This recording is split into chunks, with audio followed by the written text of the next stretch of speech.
ਸਤਨਾਮ ਸ੍ਰੀ ਵਾਹਿਗੁਰੂ ਸਾਹਿਬ JIO. ਜੋ ਪ੍ਰਾਣੀ ਨਿਸ ਦਿਨ ਭਜੈ, ਰੂਪ ਰਾਮ ਤੇ ਜਾਨ। ਹਰ ਜਨ ਹਰ ਅੰਤਰ ਨਹੀਂ, ਨਾਨਕ ਸਾਚੀ ਮਾਨ। ਵਾਹਿਗੁਰੂ ਜੀ ਕਾ ਖਾਲਸਾ, ਵਾਹਿਗੁਰੂ ਜੀ ਕੀ ਫਤਿਹ। So Mahalla is saying that jo prani nis din bhaje. That prani, that mortal, jo prani nis din. So nis means night, din means day. Jo prani nis din bhaje, roop ram te jaan. Guru Tegh Bahadur Ji Paach saying, know them to be the roop, the form. Roop ram te jaan. Jaan means to know. Know them to be the form of God. And then Paach saying that har jan, har antar nahi, nanak sachi maan. That one that is the servant of God, there is no difference between the servant and God himself. Har jan, har antar nahi. Antar means difference. There is no difference between them. Actually look at the second slok. It seems like Maharaj is talking about somebody that is the complete opposite. So on one side you've got somebody that is just chasing Maya, is chasing these temporary things constant in life and not being at peace and not doing anything righteous. But then it seems like from the outside when we look at it that the second slok is talking about somebody that remains constantly immersed in Akal Purkh, but not by remaining within the world. And from the outside it can seem as if it's talking about somebody that will be just sitting down and just meditating all day long. Jo prani nis din bhaje, because this is talking about day and night. And what happens is sometimes people can get very caught up and thinking that, well, how is this practically going to work? If I go out to work, imagine if I have to take calls all day. I'm trying to do the best I can, but in the same time, we start to think that, but my guru is telling me that I need to be saying Vaheguru, Vaheguru, Vaheguru, Vaheguru with every breath. So what happens is there's a lot of sangat that I've even come across myself. They get into this, they get all mixed up and they get confused. So they think that this is like, we get really confused when we receive a phone call and we're still trying to do Simran.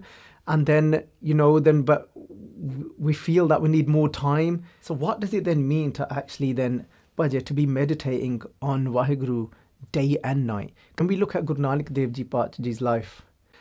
Bhaiya Jai Ram Ji, who was the husband of Bebe Nanaki Ji, the sister of Guru Nanak Dev Ji, he managed to get Guru Nanak Dev Ji an amazing job.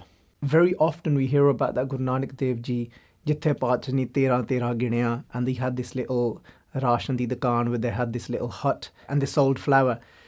But Sanghaji, it wasn't as simple as that. It wasn't just an any old job.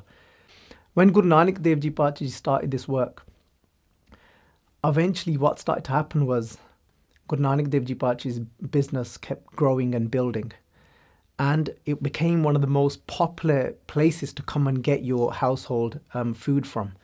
Why did that happen? Because jo prani nis din bhaje, roop ram te jaan, that know them to be the form of God. And in which way was Guru Nanak Dev Ji Paach Ji, how was it that they were the absolute form of God? And was it that Guru Nanak Dev Ji Paach Ji had to be there and physically actually saying the Gur Mantar constantly? But no, it was that Guru Nanak Dev Ji Paach Ji saw that light of God inside of everyone, whoever came to that dukaan, whoever came to that shop.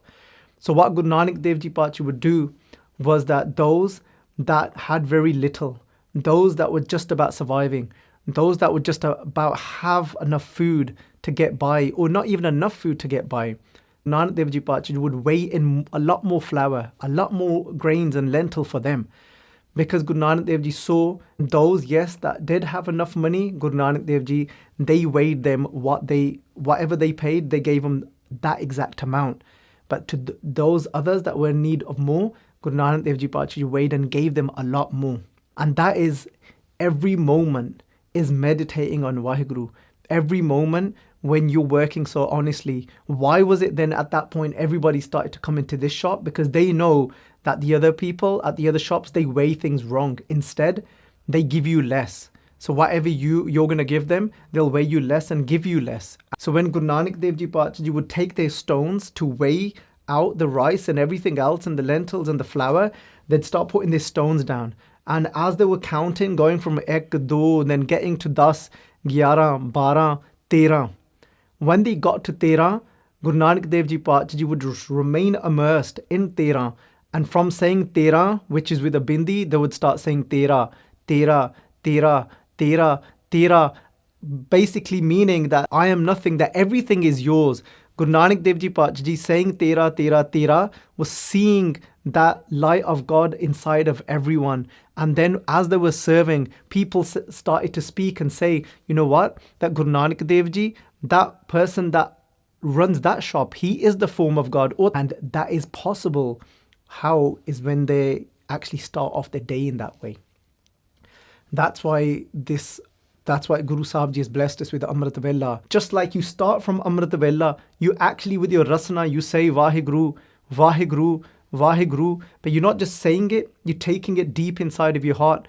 Then when you get on with your work, when you're standing, sitting, when you go to work, get into life, it's not necessary that you have to keep saying it, because then it's about being focused at work at that time and speaking sweetly to those customers that come.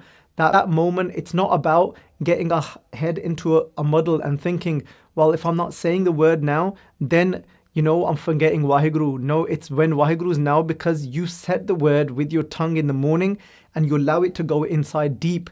And then how do you show that it's sitting inside of your heart? Then when you're speaking sweetly, when you're remaining in humility, in that way, we're getting to enjoy our husband. Because now that Hari is in our dhyan, it's in our complete consciousness, in our focus. Then what happens is, so krit. Krit means the work that we do, the actions that we carry out. What happens to those actions? They become so. So means sresht, that they become very pure. That every action then becomes very pure. Guru Ji ki Fateh.